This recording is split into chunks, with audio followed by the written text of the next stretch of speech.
Hello friends, today I am going to show you the recipe of Reshmi Paneer. So let's start.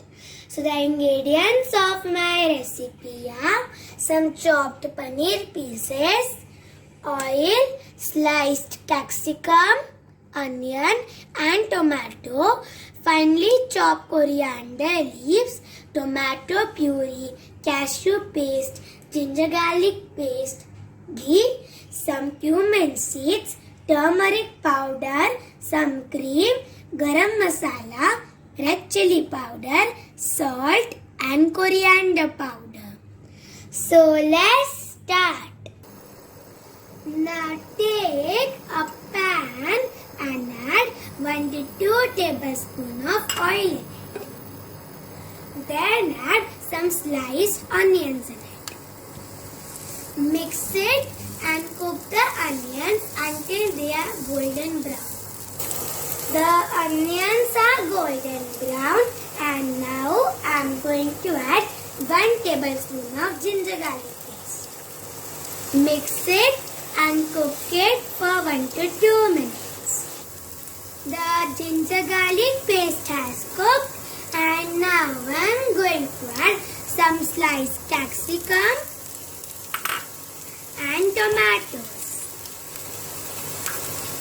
Mix it and cook it for 1 to 2 minutes.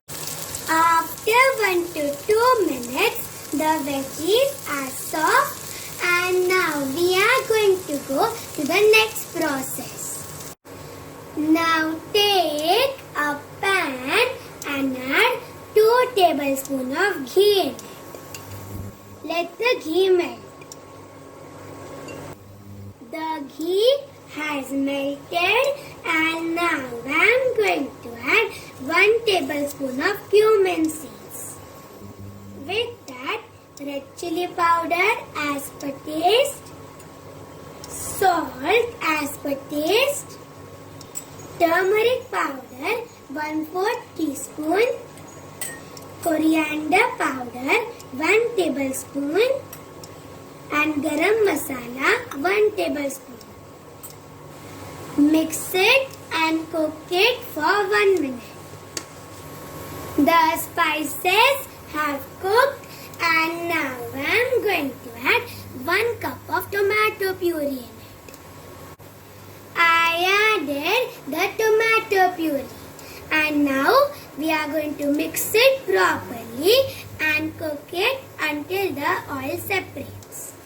The oil has separated and now I am going to add half cup of cream.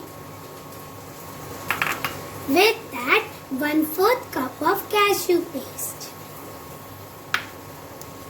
Mix it and cook it for 3 to 4 minutes. After 3 to 4 minutes, everything is cooked and now I am going to add the cooked vegetables in it. With that, some water.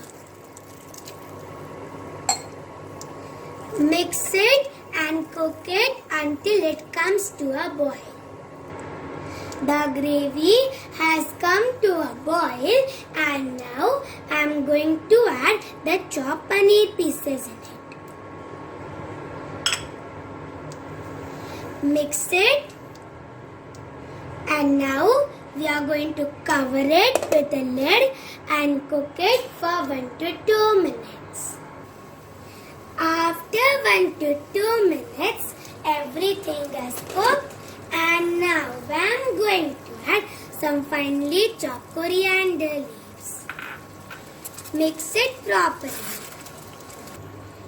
I mixed it properly and my Reshmi Paneer is ready to serve and now I am going to transfer it into a bowl.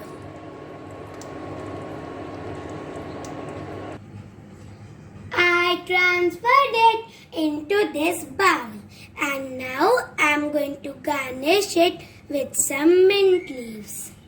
So this is my delicious and tasty Reshmi Paneer recipe. Give this recipe a try and enjoy.